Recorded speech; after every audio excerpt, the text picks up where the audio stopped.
Hi friends, it's Derek from Tech Connection here, and in this video series, we'll be discussing networking.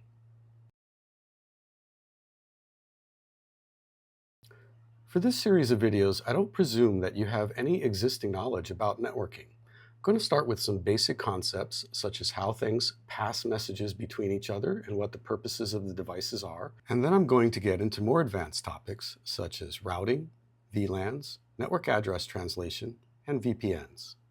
But first, let me talk a little bit about why you would want to learn networking. In the old days, you could focus on a particular discipline in the IT industry. You might focus on database management, or designing web pages, or developing programs.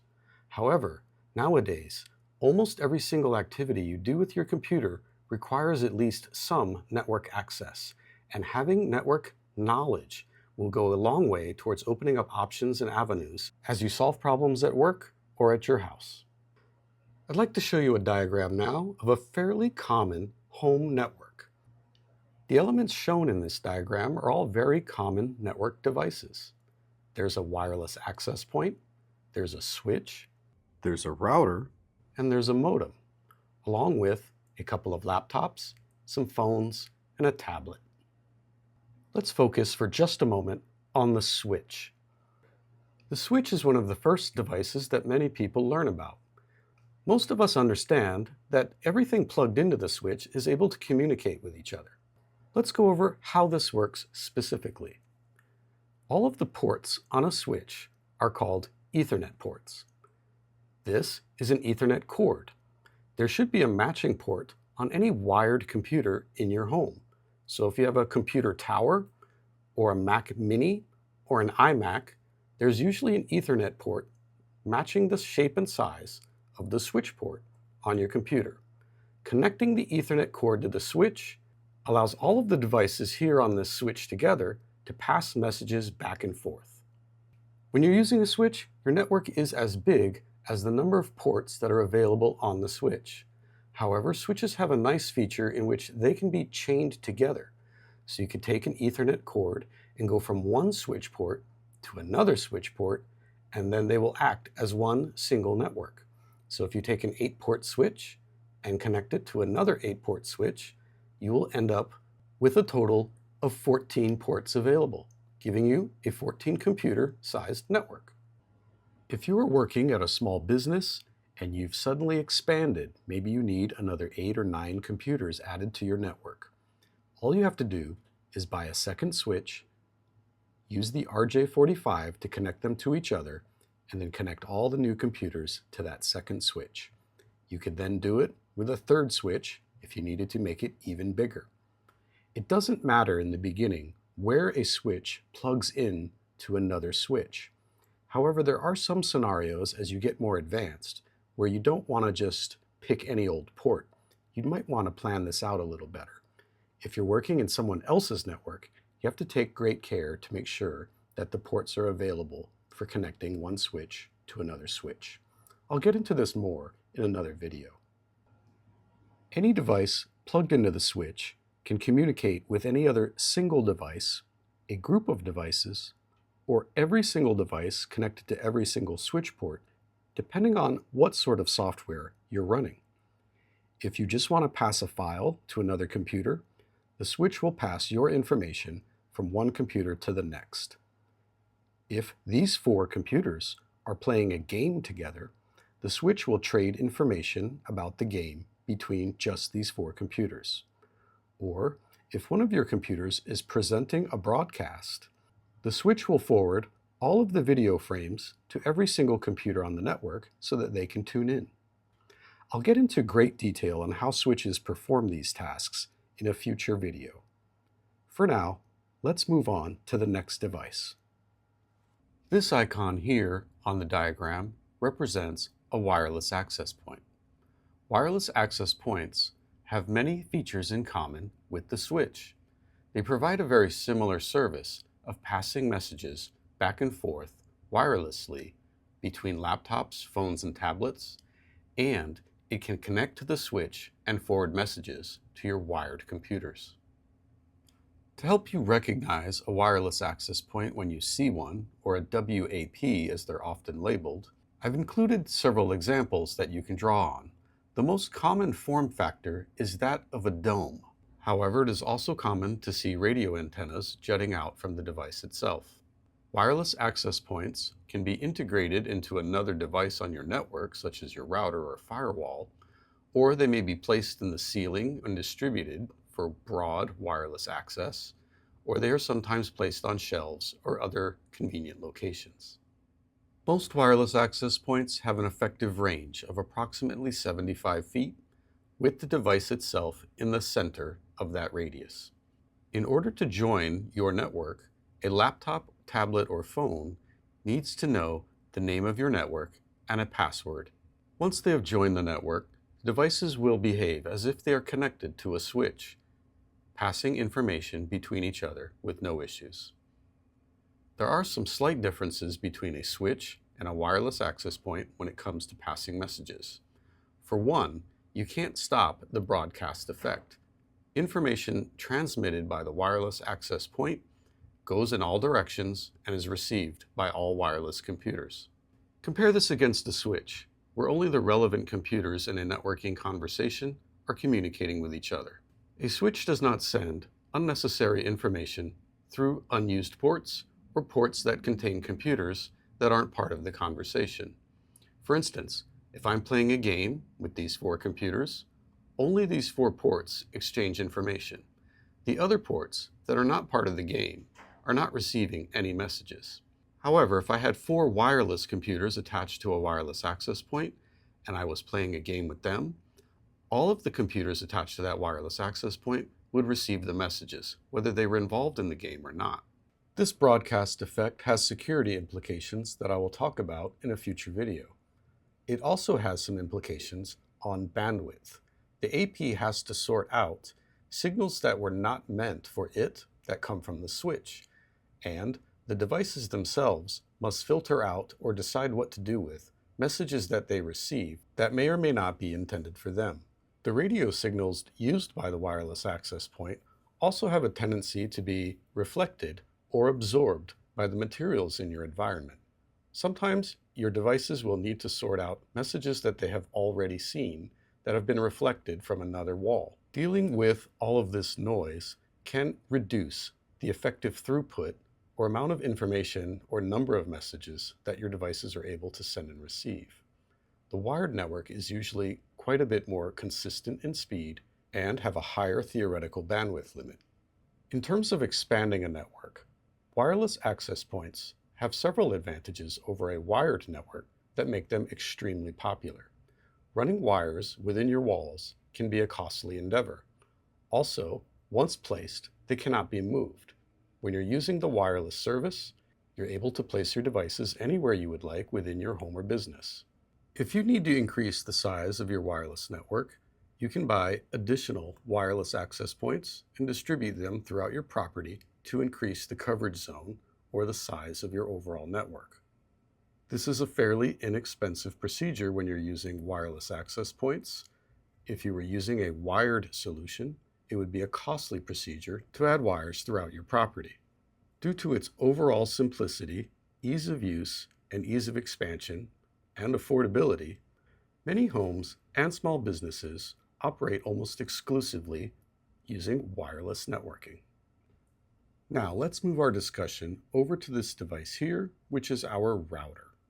The purpose of a router is to split your network between the private side and the public side. Usually, this is where the internet is. On most routers, there will be an Ethernet port where you plug in your internet connection, and then another Ethernet port where you plug in your local house network. We normally call the area where we've got all of our private devices the local area network, or LAN. The portion of the network that connects to our internet service provider is normally called the wide area network, or WAN, or WAN. When you're looking at a router's ports, these are the labels that you will often see printed on them. If you're able to identify a WAN port or WAN port, that is typically where your internet should be plugged in. And if you're able to identify an LAN port, LAN, that is where your switches should be plugged in. Once you have your router connected to the internet and connected to your local network, it will perform the job of routing messages into your network from the internet or towards the internet from within your network. One example that you might use is if you wish to watch a Netflix movie. The devices inside your network, such as your tablet or phone, want to make a request in order to access the Netflix computers. These exist very far from your home and are only accessible over the internet. Nothing on your LAN is able to answer this request. So when the router receives a message that it can determine is destined for something outside of its local network, it forwards it onto its WAN port so that your internet service provider can carry that message towards the ultimate destination. When an answer comes back, the router then looks at those incoming messages, which might be represented by the frames of the video that you're about to watch, and it then forwards them into your local network towards the computer that requested it in the first place. If a router receives unfamiliar traffic from outside, it will ignore it. When a router ignores incoming messages, we refer to that as dropping. Routers can receive millions of unsolicited messages per day, most of which it will drop. The same goes for traffic from the inside of your network. If the router receives messages for any reason that it does not understand from inside your network, it will drop them and not forward them towards your internet provider. The feature set of various routers can vary a great deal, but at its most basic, its job is to allow you out to the internet when appropriate and to drop all information inbound that doesn't belong on your network. Let's now discuss the purpose of this final device in the diagram, which is your modem. You know, at your ISP's location, they build a network that is very similar to the one in your house. They use switches, routers, and Ethernet cords the same way that we do in our homes. It's just at a much grander scale. However, when you're using RJ45s and Ethernet cords to build your networks, there are some distance limitations that you're going to run into. The maximum length of any given RJ45 cable should be about 328 feet. If you account for the need to plug it into your device and have a small patch cord, the realistic distance is about 296 feet. However, your ISP is likely miles and miles away from your home. So how do they get internet signaling directly to your doorstep? This is where the modem comes in. Depending on the internet service provider that you go with, the type of cable that they bring to your house will vary. If you're getting your internet from the cable company, they'll bring you a coaxial cable. Or if you're with your local phone company, they may bring you a DSL line, or they may bring you a fiber optic cable. These can carry internet signals, but this is not something that they can plug directly into your router or one of your computers. So the modem's job is to take these long distance signals that are sent from their office and convert it back to Ethernet. When you look at the back of your modem, you'll see that there is an RJ45 port that your router is meant to plug into, and then there's typically a port that converts to whatever type of cable your internet provider uses, either fiber, DSL, or coaxial cable. Any short-range message received on the RJ45 port is passively transmitted and encoded on the long-distance port, which then goes all the way back to your ISP, who then convert it back to an RJ45 signal and pass it through their switching and routing network on their side.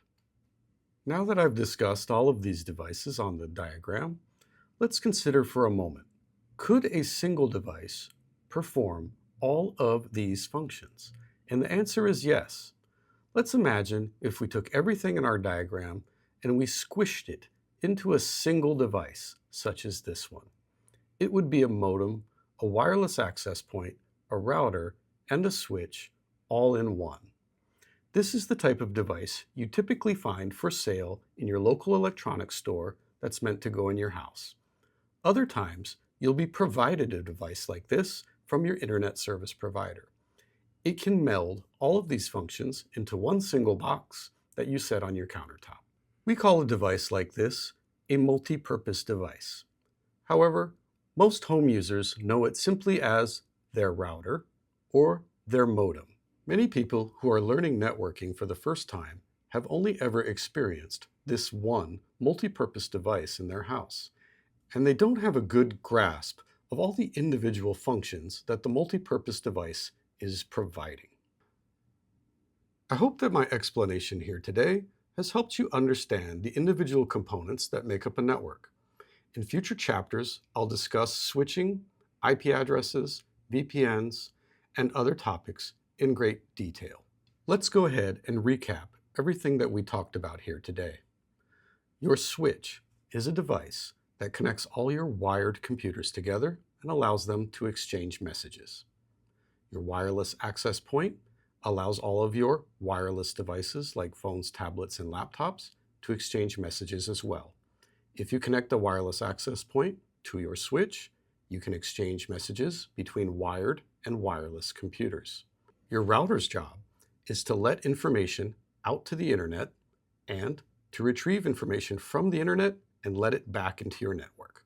Your modem's job is to convert short-range Ethernet signals into long-distance signals that your ISP can receive and then route all across the country to get you whatever information you're requesting and then pass it back to you. When the modem receives a long-distance signal, it converts it back into a short-range RJ45 signal that it hands off to your router. All of these devices can be melded into a single device called a multi-purpose device, which most new users know simply as a router or modem. That's it for this first introductory chapter. In the next chapter, I'll discuss in great detail how switches perform their message passing between the computers. I really appreciate you being here with me for this video. I look forward to seeing you in the next one. Thanks.